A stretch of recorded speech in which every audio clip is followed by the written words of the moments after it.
Elliott, Global Director of Washington.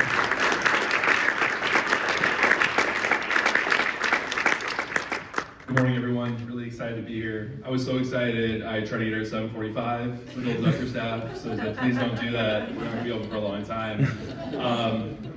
I know I'm just a small piece of the history of Gophers, and I'm really humbled to be here to speak with you. This place does mean a lot to me.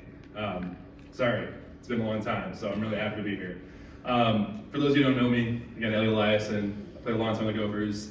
I'm gonna do something that's foolish and kind of a little lecture here, and try to give you some kind of messages and things that I took from the Gophers that have really stayed with me through my life.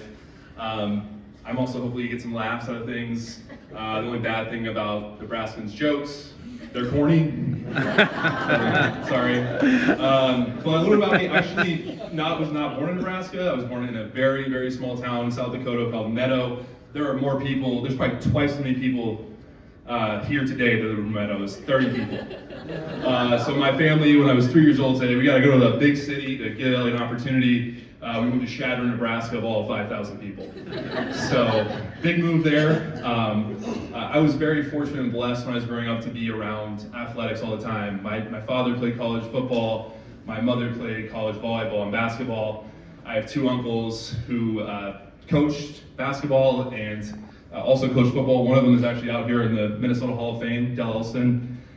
So I had a great surrounding for basketball, and they always had, Wooden around. They always sent me tapes from, Indiana and all the different things from everyone. So that all, sunk into me. And then, it was always a dream of mine when I was playing in the backyard, shooting hoops to play hoops someday, somewhere. I hate to say it that it was for Michigan State or UCLA back then, but we'll not talk about that. But when I, turned 8th grade, I was 6'8", and we started saying, hey, this might actually happen. And I was very fortunate to be able to play on some wonderful AAU teams. When I was 14, Mike Miller actually said, hey, would you come try and play for our team? We went out to Ohio. I promptly got my nose smashed in and was bleeding profusely. I said, put me back in there, coach. Ended up scoring 14 points, winning the game, and they're like, we're keeping this kid. So I owe a lot to that team that was able to get me to where I was. Not to say we didn't have a wonderful high school team. We probably had one of the best small town high school teams you've ever seen. We went 7 foot, 6'5", 6'5", 6'3", and 6 foot. Every one of those players either played Division II college football, Division II college basketball, or myself that played Division I college basketball. So we put some hurting on some farm kids out west, is all I need to say on that one. But as the time went on and I played AAU, started to get more and more recruiting. I got letters from everyone, a lot of phone calls, a lot of different things. Nebraska obviously wanted me very badly. At that time, it was nuts. Parents were like, we have to tell people to stop calling the house certain times, please. We have to have dinner sometimes together as a family. But when it came down to it, there was really 3 schools that came down. It was Stanford out in California, Creighton with Dana Altman, who is a wonderful coach and now is doing great things in Oregon. I'm glad we beat them though, still. And then Tubby here at the University of Minnesota. And honestly, going to that last year of recruitment, I was like, I'm pretty sure I'm going to Creighton. I told Dana Altman, I'm fairly certain that I'm be coming here next fall. But a couple of things came back to my mind and a couple of things happened. Tubby's no more coaching, so I don't think the NCAA is going to care about this minor recruiting violation. But to take a step back, when I was a freshman in high school, and we were playing a tournament down in Kansas City, my brother always was towed along with us. He was 10 at the time, but he always wanted a coach's autograph. He wanted it so badly. He would see him, he's like, I want to get it so bad. But of course, with recruiting things, you can't sign autographs for anyone because it's supposed to be illegal or preferential treatment. Well, we're in Kansas City. The only coach that would give him an autograph was Tubby Smith. And he signed it, Spencer, be a good boy. He still has that. He is now at a medical school. He has that framed in his office. So, that last year when I was really talking to Coach Smith a lot, when we came on campus, I was just like, gosh, maybe I'm thinking about this wrong, And then the final thing is when he came to town, all these coaches come to town, right? But when he came to town, he truly made himself feel like he's part of the community. And it's a very tight-knit community. He came to the school, he went out to the golf course, he shook everyone's hands, and he came and sat in our living room and said, Elliott, I need to make you a gopher. I don't want to leave here. I'm going to New Mexico to talk to other recruits. I don't want to get on that flight. And I said, Coach, I have a really good news for you. You don't have to get on that flight. I'm going to come to the University of Minnesota. So it was great, and then the rubber hit the road. I had a lot of welcome to the Big Ten moments right when I got to campus. Some of their names were Colton Iverson, Trevor Mbakwe, Ralph Sampson. The first open gym I played on campus, Colton Iverson took 2 dribbles, forearm shivered me to the ground and dunked it and said, "Welcome to the Big Ten." And he was completely right. So it was a really fast learning curve, but you could have been with a tougher group of guys and a better group of guys to be around. I will say there's 2 other welcome to the Big Ten moments. One was I was getting a little excitable in practice, started talking a little trash to Trevor Mbakwe. He didn't have the common decency to actually hit me. He just hit me on the top of the head like this, and about drove me 3 feet into the ground of Williams Arena. And then the final one was, fall game. I'm feeling pretty good. We've had summer, I've been playing pretty well. I know I'm gonna redshirt, but then it comes to the dreaded track days with Tubby. It is sleeting outside though, so I'm like, we made it. We're not gonna have to go outside and do this. No, we are gonna go run even more because it's cold outside, so we can do more. So I was there running through it. I don't know if you know this, but you do not want to stand next to Ralph Sampson when he's running because he breathes so heavily that it makes you tireder when it's going on. So we did that for several hours. I don't know, I was worked out, I've never wanted to throw up, but I went back to Williams Arena. I laid down on the floor next to the toilet and said, please God, just let me throw up. I don't know if I can do this. But that was my welcome to Minnesota, welcome to the Big Ten, right into the fire.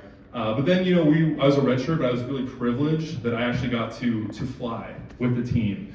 So our other 2 redshirts, Otto and Chris, because he had transferred, and Otto, because he had 6 high school transcripts, had to sit out the whole year and couldn't do that. But I was able to go with the team, get in a lot of these environments, Michigan State, Michigan, Indiana, and really experience that. And obviously everyone remembers that first year. It was a tough year because we had this huge game against Purdue. The barn was probably as electric as I've ever seen it. We won that game, and then Al breaks his foot not too long afterwards. And the season goes pretty rough after that. And I was playing so well in practice with a scout team that a few months into that, Tubby comes to me and is like, Elliott, I want you to take your red shirt off and play. And one of the decisions that I really respect Coach Smith for letting me do was say, Coach, I appreciate this. I'm not a point guard. I can't take Al's spot. And he let me respect that and not do that. But that was a tough year just because of injuries and everything. But then, as we went to our next year, there was just, so much promise in some of the games. I'm finally able to play, go through and do all these different things with our teams. And we end up having another, good year with them. We just missed the tournament. We end up going all the way to the NIT finals. On the road for 3 weeks where I didn't set foot in Minneapolis during the weekdays. My professors were not happy with that, as you can imagine. But I think some of the best team bonding and team building that we've ever had, because we really had only each other on the road. And we were playing some very hostile environments where these mid-major teams, this was serious business for them. Middle Tennessee, LaSalle, and Philadelphia, their fans were as rowdy as any fans I've seen in the Big Ten, and this meant a lot to them. So be able to play, win those games, get all the way to Madison Square Garden was amazing. Of course, as soon as we get to Madison Square Garden, I lay down in my bed and wake up with the worst flu I've ever had in my life. Managed to get through the first game where we win, but just ran out of gas for Stanford. They got me back on that one. The only ones that was to return the favor on. And then as we move forward, I think was probably the most fun year I've ever had here at the University of Minnesota. Every player that I played with on that team, I truly consider a brother. I only had one brother that I was born with, but I inherited a lot more. And I was going through those trials and tribulations those first couple years. to where it all felt like it was coming together. We had great practices through the summer. We had amazing leadership from Austin Hollins. We had amazing leadership from Andre Hollins. I don't know if I respect anyone else in the world more than them. Austin is truly the consummate professional when it comes to basketball. If anyone on that team needs to talk to someone to know how to do it and make it happen, he's the man for it. That's why he's still playing overseas at a very high level. But I mean, I think we all know the highlight of that year. When I saw them rush the courts a couple games ago. It just brought back the most fond memories ever of rushing the court after Indiana. I was lucky to play a small piece and have a good stretch of minutes there and help us get a win. I think the funniest thing I remember about that is when they started rushing the court, all of a sudden I am just speared by a chicken from the barnyard. I managed to stay on my feet, but the chicken hit me as hard as I've been hit in a long time for excitement. But it was an amazing experience. We were so lucky to be able to play, and I know Trevor was obviously extremely fired up for that game. So it was amazing. And then we were lucky enough to make it the NCAA tournament, and guess who we get to play? UCLA. I was so excited to play UCLA. And we ended up winning that game. We did a really good job. Coach had a great game plan. We're feeling really good. We ran into a buzzsaw, which is the Florida Gators, who were very, very tough that year. And it was a really odd experience to come from such a high of getting the tournament, winning a game, and then we fly back, we get into the locker room, and we hear Tubby's been fired. There was not a dry eye in the locker room, and there's some pretty tough men in that locker room. I would say the only bad thing that came of that is, I think there were some things that happened afterwards. But, I think that the message and the vision that came from Tubby, the two things that happened for me is one, we don't have much time to play this game. We're not all Parker Foster, we play for 8 years. I only have a few. So we need to give everything we can. So we need to work as hard as we possibly can every day in practice and work possibly as hard as we can in every game. And I feel like this is tough to not give Tubby credit for because he taught us so many amazing things. But one thing I do wish, and I found out a lot later how much he did, is understand how much he believed in us. Tubby believed in me a lot. He still believes in me to this day. And having a coach that does that changes you not only as a player, but as a person. And like I said, I knew he did then, but I wish he would have told us even more because he truly, truly believed in us. And those are the two things that, of the multitude of the books of volumes that Tubby taught us, are two things that I always would take away. What I will say is, that time after Tubby was fired seemed like it was an eternity. I think it was only 3 weeks. I will be honest, we acted like it was kind of the end of the world, to be honest with you. We probably didn't handle it as well as we should have, looking back. And I hate when players will say anything about a coach or, this would have happened or whatever it is. It seems pretty gauche. So I won't speak ill of anyone. But I mean, it's no secret that me and Richard Pitino did not see very eye to eye on a lot of things. And honestly, I didn't give him a very good start first foot because we were being kind of stupid college kids before he came in, and so was I. He had some things he had to deal with, and that's not a very good start. But the tough thing for me was coming in after doing so well, earning your stripes, having someone come say to you, "We can go get 12 of you. Why do we care about you?" That was tough. That was tough. And as part of me and Andre's education at the Carlson School, we were required to go overseas to do a study abroad for just even a short period. And they did not want to let us go. And it was a very tough conversation to convince them to let me stay in the school, do what I came here to do, get my education. I'm glad I won that because that's where I met my wife. So, and just a little note for any of you who have a son or a nephew who's not married or not in a relationship, send them to Italy. It's really easy to be romantic. But I will say, not just obviously meeting my wife there, but there was also, one really special moment that stuck out to me. Talks about basketball and sports in general just being bigger. than a person. Me and Andre, we were in a pretty small town in Sicily. Now it's huge because of White Lotus was filmed there or something like that, right? But we were walking through every day, and these kids would kind of like look at us a little bit and like, these are interesting people. But one Sunday they came up to us and were like gesturing to us, no English. But what we ended up finding out is they wanted us to come play basketball with them at their church like court. So me and Andre, when we had some time off, we go play with all these Italian kids on their church court, and we played for just hours with them. And it was probably one of the most fun experiences because no one knew we were talking. They couldn't speak English, we didn't speak Italian. We had some of the most fun ever. So to me, that was just an amazing experience, and really spoke to Andre's character and spoke to the character of what basketball and what sports can do for everyone, that we were able to connect about this and not even speak the same language. So, I made it through the trip, had some great things happen, but now it's back to reality. And you know what? I just put my head down and started, doing what I had to do, right? It was a different regime. It was no joke, It was, hey, I'm starting back from zero. All the credit I've built up with Tubby and all these things I've done, it's gone. So what I'm proud of is that by the time the season started, Coach Pino named me a captain. So that's how far that I turned 180 degrees from that time. I truly feel that year was the most disappointing year, and the reason was we were an NCAA tournament team. We just were, we always can look back as basketball players and say, I wish I had this game back, or I wish I had this one back. But two just really stick to me. One is Northwestern. We missed 2 layups to win the game right there. And then the other one is Purdue, where we had, I felt like 100 opportunities to win in like a several overtime game. And either one of them would have made us there and got us that tournament. And we beat a Wisconsin team that year at home who was excellent. I hate to say that, they were excellent. They made it to the Final Four.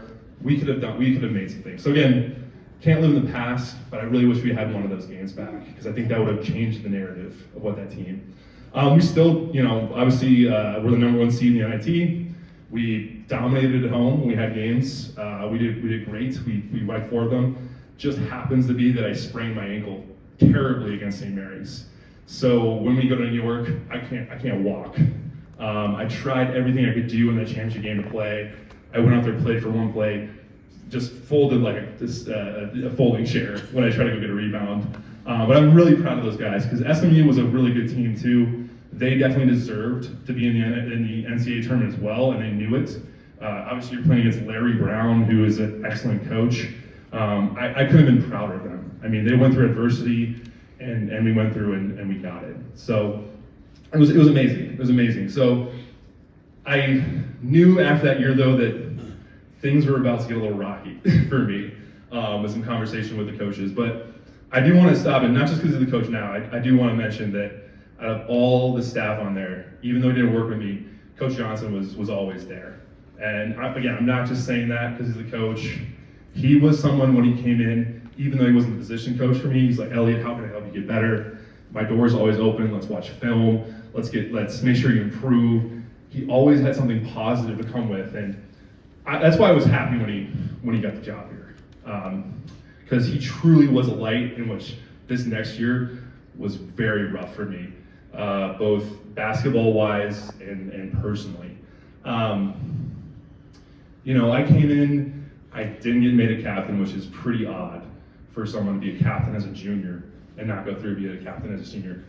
I thought I was just as the same level, but I think Mo did a wonderful job too. He did a great job scoring. I have nothing but respect for Mo. He's one of my friends to this day. But as the season went on and things weren't going our way, less and less time were in there, and it was just harder and harder. But the one thing I do stand up and be very proud of, which even got Coach Patino's admit, during the practices, I never gave in. I never said, I'm going to take this practice off. I'm not playing. I'm not going to do this. I grounded out the whole year.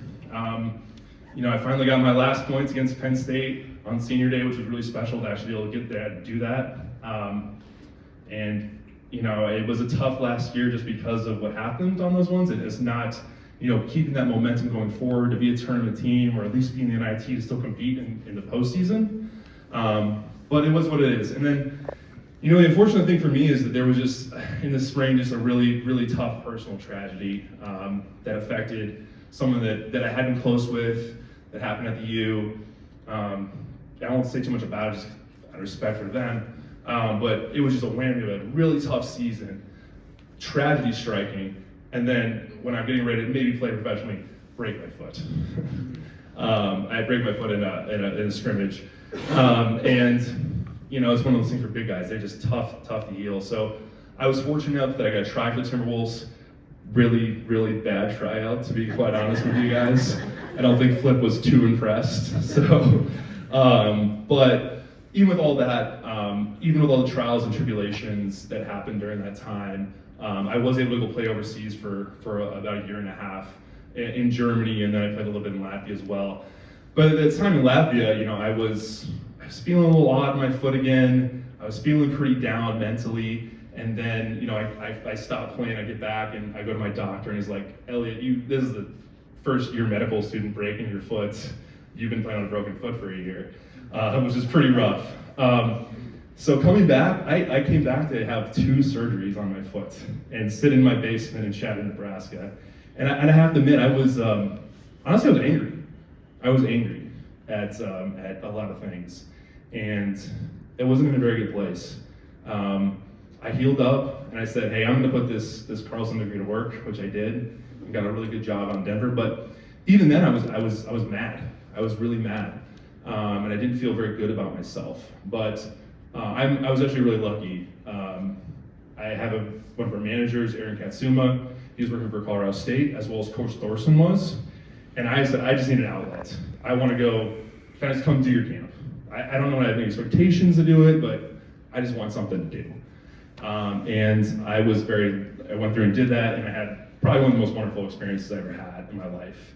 I don't think they know that, I don't think any of the kids knew that, but it was that same thing where I was able to go work as hard as I possibly could with the kids, tell them how much I cared about them, how much I believed in them, even though they're just little guys. And what really kind of changed a lot of aspect and a lot of focus after being angry and being sad and depressed. Was, I can't remember his kid's name, he was like literally this tall, and his name was Rocky. And Rocky and his mom came up to me afterwards and said, Coach Elliott, you have no idea how much we appreciate what you've done. This has made such a change in my son's life, and I just kind of lost a little bit. I won't tell you I shed a tear, but with that, when I was driving back home after doing that camp, I was like, there's no more reason to be angry. The only one that's hurting is yourself, right? The only thing that this is, affecting is your personal life.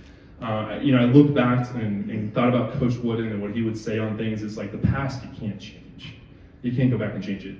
You can only make, each day, right, your masterpiece. And I admit I'm a pretty terrible painter most days, but I try to improve my brushstrokes. And thinking about that really, really helped me a lot. And the final thing I think that what I took away from playing for Patino and those years is, even though I'm a little flabby right now, underneath there is marble, right? I'm the only one who can define who I am. And that really, is an aspect that changed my life and my outlook too. So all of that came from the University of Minnesota. So I'm just unbelievably proud to be from here. I honestly consider myself a Minnesotan now, and sometimes my accent acts up sometimes when I want to say it. But what I think about too is, obviously we've had some trials and tribulations here, right, as a team. And I think we can think about, those 3 big points, right? We know we want these guys always to work as hard as they possibly can. And I know we want to support them as hard as we possibly can. I think we know we can tell them, if we truly and honestly believe it, that we believe in them too, and that we know that they can do this, and we believe in the coaches.